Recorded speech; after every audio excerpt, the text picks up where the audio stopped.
बिस्मिल्लाहिर्रहमानिर्रहीम, अस्सलाम वालेकुम नाज़रीन। दो रुकनी रिपोर्टर्स बेंच आपके सामने हाजिर है।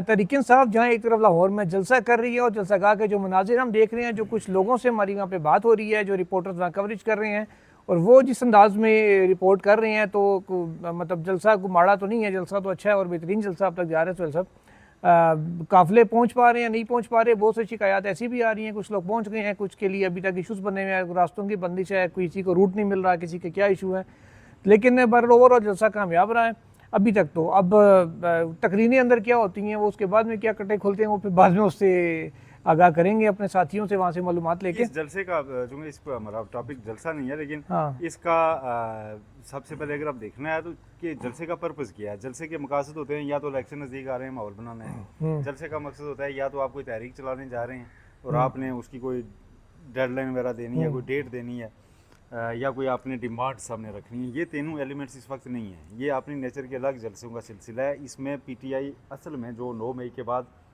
स्पेस खो गई थी ग्राउंड पे और उसका कारकुन घरों में बैठ गया था कि शायद पता नहीं एहतजाज करना हमारे लिए कितना कोई बड़ा शजर ममनू बन गया है, उनका कॉन्फिडेंस दोबारा बिल्ड करना है। एग्जैक्टली। तो दोबारा वो सियासी माहौल बनाना है कि यहाँ पे होंगे जलसे और इसमें लोगों को बहुत बुरा लगेगा, थोड़े से मार्क्स गवर्नमेंट को भी, कि कम अज़ कम एनओसी जारी, बेशक अदालतों के रास्ते डंडे से जहाँ से भी अदालत पर गवर्नमेंट सारा मिलकर एक सिस्टम बनता है ना, तो सिस्टम दोबारा स्पेस पीटीआई को दे रहा है। सिस्टम, हाँ, ये ग्राउंड पे आ जाए। सिस्टम पीटीआई को स्पेस दे रहा है। कौमी असम्बली ने भले नहीं दी, सारे के सारे उठा के वापस सुन्नी इत्तेहाद कौंसिल के खाते में डाल दिए। उसी वाले से नाज़रीन अपडेट ये है कि तहरीक इंसाफ ने रुजू किया है सुप्रीम कोर्ट ऑफ पाकिस्तान से और उसी मखसूस सिस्टम के केस में एक और मुतफर्रिग दरख्वास्त दायर की है। इस दरख्वास्त के अंदर उन्होंने इस्तदा ये की है कि स्पीकर के ख़त के बाद इलेक्शन कमीशन ऑफ पाकिस्तान को रोका जाए कि वो किसी भी दीगर जो सियासी जमातें हैं उनको मखसूस हिस्सें तकसीम ना करें और सुप्रीम कोर्ट के फैसले पर मिन्नवान अमल करवाया जाए। ये इस्तदा की गई है। मज़ीद तफसीलात इस दरख्वास्त में क्या क्या हैं वो सोहेल साहब से पूछना है। सोहेल साहब, ग्राउंड्स क्या लिए गए हैं, वजूहात क्या बताई गई हैं? देखिए, सबसे पहले तो ये कि कल जो सारा सिचुएशन नज़र आई थी कि ऑर्डिनेंस आ गया, तरमीम होने जा रही हैं, सीटें वापस ले रहे हैं, पीटीआई के पास कोई ऑप्शन नहीं है, दरख्वास्त लाएगी तो लगेगी नहीं, प्रैक्टिस एंड प्रोसीजर कमेटी में तब्दील हो गई है। तो पीटीआई ने वो विंडो ढूंढ लिया जहाँ पे ये सारा सिस्टम बाईपास हो गया, सीधा उन 8 जजों के पास पहुँच गए। बिल्कुल। और ये विंडो खुली रखी थी जस्टिस मंसूर अली शाह साहब ने उस ऑर्डर में। आप इसे कहते हैं दूरअंदेशी, जिनको अगर सीखनी है ना मैंने उस दिन कहा था ये फैसला नहीं हुआ, ये केस पेंडिंग है।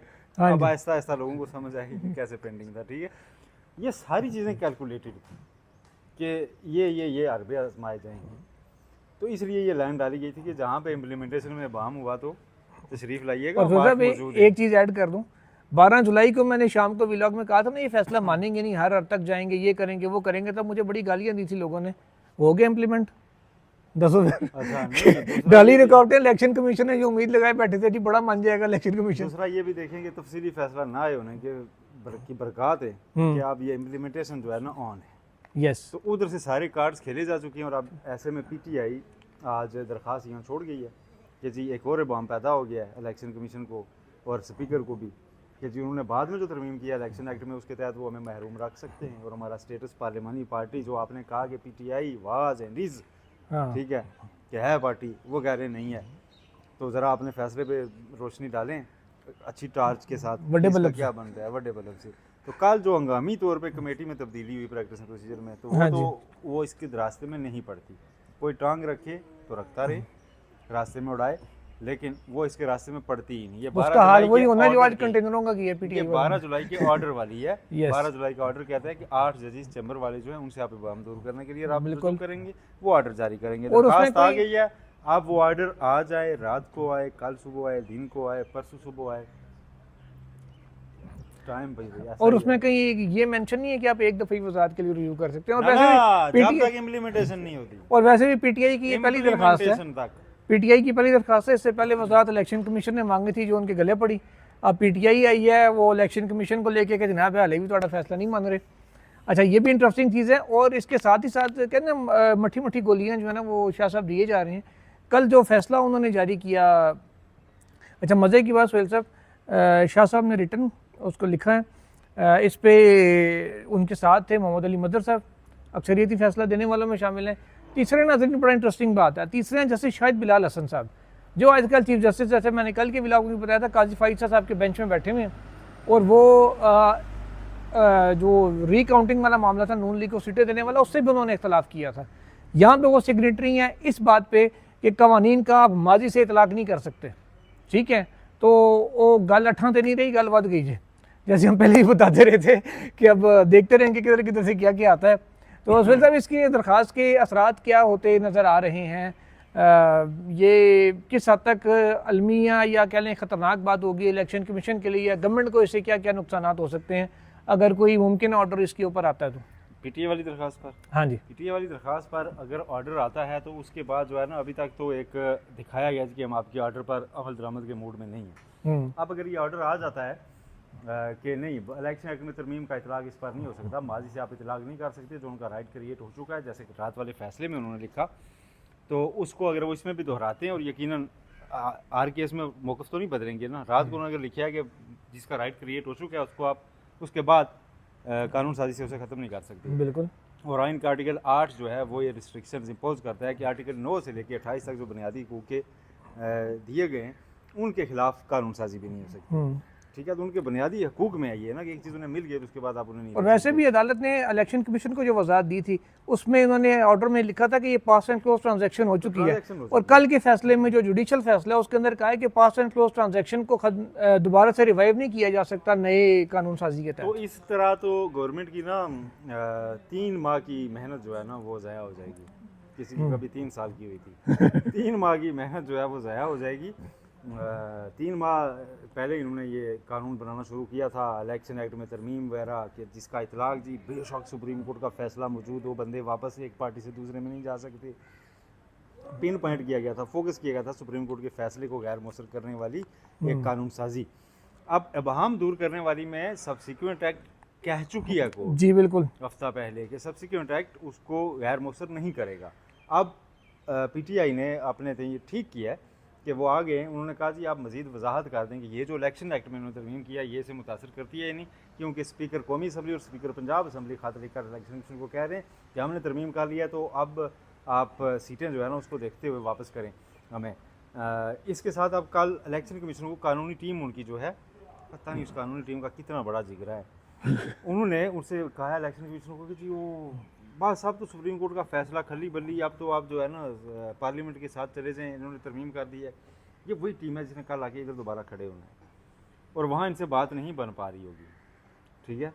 मोहम्मद साहब तो चले गए थे इनका वो मेन केस करके, उसके बाद की जो टीम है वो कल इधर जब दोबारा कभी केस लगेगा, अगर इन्होंने अमल दरामद ना किया तो वो क्या जवाब देंगे कि क्या किया है हमने। कामरान मुर्तज़ा साहब JUI के हैं, वो परसों एक शो में हम थे तो कामरान मुर्तज़ा साहब ने कहा जी मेरे अपने तफज़ात उस पर थे, मैं एज़ मतलब वकील उस मखसूस नशिस्तों वाले फैसले पे कह सकता हूँ कई चीज़ें कि जी PTI नहीं थी फ्रीक तो उसको क्यों दिए ये वो, लेकिन फैसला जो आ चुका है उसको आप स्पीकर भी खाते लिख के तो नहीं रोक सकते, ये बाद में आप ये ऐसा नहीं कर सकते। एग्जैक्टली आप महाज आप मत खोलें, ठीक है। तो ये जब चीज़ पाई जा रही है, और फिर आप आज देखें वो सुप्रीम कोर्ट बार एसोसिएशन जो हुकूमत की बी टीम कहलाई जा रही थी, हम नहीं कहते, लोग कह रहे थे 1 साल से कि हर सियास फेज में उनका साथ देते थे, उसने ऑर्डिनेंस की मजम्मत कर दी है, शदीद तहफ़्फ़ुज़ात। साहब मैं आपको बताऊं, इलेक्शन आ रहे हैं, सारा कुछ है, लोग कहते हैं, मैं लोग नहीं कहते, मैं भी कह रहा हूँ कि वो गवर्नमेंट की बी टीम नहीं ए टीम है, ठीक है। ज़बरदस्त पाकिस्तान बार काउंसिल भी मैं ए टीम कहता हूँ, बी टीम नहीं कहता, उनका दर्जा नीचे ना करें, ठीक है। वो टीम है, और ये सारा कुछ सिर्फ ये 30 अक्टूबर के इलेक्शन के लिए जो बार का है कि जी हम वो जो उन्होंने यहाँ पे इकट्ठ किया था अपना, और ठीक है किसी भी अच्छा सुने ना, सारे वकीलों ने यहाँ तफज़ात का इज़हार किया सर, इलेक्शन की वजह से उन्हें ये करना पड़ा, इसका मतलब है कि वकीलों की मजमूई नर्व से वो वाकिफ हैं कि वो इन इक़दामात से खुश नहीं है, तो ये अच्छी खबर तो ना हुई ना गवर्नमेंट के लिए। असल साहब एक और चीज़ की तरफ आते हैं, गवर्नमेंट के लिए चले अच्छी खबर है नहीं है, लेकिन गवर्नमेंट को शायद कुछ मामला और भी साइड से अच्छे हो जाएँ। तांदिया वाले ने 97 21 अगस्त को सुप्रीम कोर्ट देती है ऑर्डर कि जनाब डिसमिस करती है अली गौर बलोच साहब की दरख्वास्त रिकाउंटिंग की, कहते हैं आप साबित नहीं कर सके कि आपने दरख्वास्त RO को रिजल्ट कंसोलिडेशन से पहले दी थी, रिकॉर्ड पे कुछ नहीं है, इलेक्शन कमीशन ने भी कहा जी रिकॉर्ड पे कोई दरख्वास्त नहीं है। अच्छा ठीक है, 25 को रिटर्न ऑर्डर आता है, ठीक है, और 25 को गालिबन सर्टिफाइड कॉपी भी उन्हें मिली होगी, फिर वो रिव्यू फाइल कर देते हैं, और 1 महीने के अंदर रिव्यू फाइल करना होता है, यहाँ 1 महीने के अंदर रिव्यू लग भी गया, ठीक है। और रूटीन से हट के लगा जी रिव्यू नाज़रीन अमूमन उसी बेंच पे लगता है जिस बेंच ने केस सुना हो, वरना अगर बाकी जजेस रिटायर हो जाएं तो ऑथर जज का होना लाजमी होता है रूल्स के मुताबिक उसमें। अगर वो इन सर्विस से अगर रिटायर हो गया हो तो फिर अलग बात है। तो यहाँ पे दोनों जजेस इन फील्ड हैं। अमीनुद्दीन खान साहब भी बेंच में इस्लामाबाद में मौजूद हैं। नईम अख्तर अफगान साहब जो ऑथर हैं इस फैसले के वो भी मौजूद हैं। इसके बावजूद उन दोनों का स्पेशल बेंच एक कर देते तो वो मेरा ख्याल है आराम से 1-1.5 बजे केस सुन के इसको रिव्यू को ख़त्म कर सकते थे। लेकिन चीफ जस्टिस साहब के साथ नईम अख्तर अफगान साहब और शायद बिलाल हसन साहब हैं, उस बेंच में एक केस लगा है। सिर्फ एक माजी से एक पर्दा उठाऊँ सर, इजाज़त दें तो 2015 में ओबारा बस्टर्ड यानी तिलौर का शिकार जिसे हम कहते हैं उसका केस था। तिलौर के शिकार पे पाबंदी लगी। बेंच था उस वक्त के चीफ जस्टिस जवाद ख्वाजा साहब का, काजी फाइज़ साहब और जस्टिस दोस्त मोहम्मद खान साहब इसके मेम्बरान थे। दोस्त मोहम्मद खान साहब बाद में मतलब वो तो खैर बड़ा 18 में आके रिटायर हुए हैं। जवाद ख्वाजा साहब हो गए रिटायर, जमाली साहब बन गए चीफ जस्टिस। रिव्यू आया, वो रिव्यू बलक शेर मजारी साहब ने, चौधरी शुजात ने, 3 साबिक वज़ीर आज़म ने रिव्यू डाला, गवर्नमेंट ने डाला, क्योंकि जी वो UAE वाले शहजादे आते थे उनके लिए शिकार का इशू बन रहा था। तो काजी साहब ऑथर थे उस फैसले के। जमाली साहब ने बना दिया लार्जर बेंच 5 रुकनी साकिब निसार साहब की सरबराही में। काजी साहब ने लेटर लिखा उन्हें और इख्तलाफी नोट भी लिखा कि जनाब जब तक वो बेंच जो इसने केस सुना है उतने ही मेम्बरान का ना हो, वो जब तक ये ना रिकमेंड करे कि लार्जर बेंच बनाया जाए, आप लार्जर बेंच नहीं बना सकते, ये रूल्स के खिलाफ है। फैजाबाद धरना केस आता है, वो 2 मेंबर बेंच का था लेकिन वो सुनता 3 है, वो मतलब रूल्स के खिलाफ नहीं था, वो वाला ओबारा बस्टर्ड वाला था। यहाँ पे भी अब 2 मेंबर बेंच का रिव्यू था, 3 ने लगा लिया, 3 के पास चला गया, डायरेक्ट ही चला गया, कोई रिकमेंडेशन नहीं गई। वो भी पता नहीं रूल्स के कैसे खिलाफ नहीं है, वो वाला अगर था तो ये भी होना चाहिए, अगर ये नहीं है तो वो कैसे हो गया। बड़ी अजीब सी सूरत हाल है और इतनी जल्दी रिव्यू लगा लिया गया। अजा को कोई इसमें तो कोई राइट्स मुतासर नहीं हो रहे थे, इमरजेंसी नहीं हो रही थी। जो आया है ऑर्डिनेंस वो कह रहा है जी कि तमाम केसेस और अपील्स 184(3) को स्पेसिफाई नहीं कर रहा वो अपनी बारी पे first come first in first, लेकिन ये कॉल्स पहले जारी हो चुकी थी। ठीक है चलें हो चुकी थी हाँ। ना, मैं कहता हूँ कि अब उसूल की खिलाफवर्जी तो जारी है, बिल्कुल जारी। ठीक है। अब 2400 रिव्यू हैं इस कोर्ट के सामने, हाँ जी, पेंडिंग जो डाटा है रिसेंट उसके मुताबिक, उसमें से बार 63 ये पॉप अप होके ऊपर आ रहा है जी कि अनुलाओ। हाँ जी, मखसूस नशिस्तों का 12 जुलाई वाला पॉप अप होके आ रहा है अनुलाओ जी। अब उस हिसाब से इनकी तरतीब देना तो ये रिव्यू कब लगने चाहिए? फिर 2400 में से 2350 तो पहले डिसाइड करें ना, बिल्कुल करें, ठीक है। वो नहीं हुए और उससे पहले जनाब ये लगी जा रहे हैं कि अब मुझे तवक्को यही है कि ये तांदियाँ वाला ये नहीं रह सकेगा, इसमें इलेक्शन कमीशन का एतराफ़। एग्जैक्टली, इलेक्शन कमीशन बेंच के सामने और आज वो इन्होंने दरखास्त नहीं दी। हमारे एक साथी आज बता रहे थे, कहते हैं कि वो जिस सबूत का कह रहे थे कि फ्राहम नहीं किया जा सका वो अली गौर बलोच साहब ले आए हैं। तो मैंने उन्हें कहा रिव्यू में तो नए डॉक्यूमेंट्स आप ला ही नहीं सकते, आप जजमेंट में लीगली दिखाते हैं। जजमेंट में एरर दिखाते हैं, नए वो उनके डॉक्यूमेंट पास नए दरखास्त एविडेंस नहीं ला सकते। वो उनके पास दरखास्त जो है, हाँ ये है कि अगर अब टेबल हो गई हो किसी जगह से वो दरखास्त, हाँ वो कोई इशू तो नहीं है, लगा दिया गया और इलेक्शन कमीशन भी आ गया, हाँ जी वो हमें घूमी हुई थी, उन्होंने वाकई पहले दी हुई थी, ये साइन भी मौजूद हैं और सारा कुछ आ जाए बैक डेट, तो फिर वो हो सकता है। अदरवाइज मेरा नहीं ख्याल। लेकिन जिस तरह ये एक सीट चुनी जा रही है ना, दाना कुछ छोड़ भी रहे एक्सपेक्ट करें। कुछ भी एक्सपेक्ट आज करें। एक सीट पीपल्स पार्टी को मिल गई है जो पंजाब से जीते थे, उस पर उन्हें मखसूस नशीद समीना खालिद गुरकी साहिबा की, वो उनको इलेक्शन कमीशन ने जारी कर दिया है। कौमी असम्बली में हुक्मरान इत्तेहाद की सीट एक और बढ़ गई है माशाल्लाह। अब दायरा उनकी तो बढ़नी है, तो कम तो फिर मेरी और आपकी होनी है, जो आल्दो के असम्बली में नहीं है। बहरहाल नाज़रीन ने किराए के 2 साफ़ियों को इजाज़त दीजिए, अल्लाह हाफ़िज़। लेकिन एक मिनट, अल्लाह हाफ़िज़। किराए के 2 साफ़ियों वालों पे ना उस पर मैं कायम हूँ।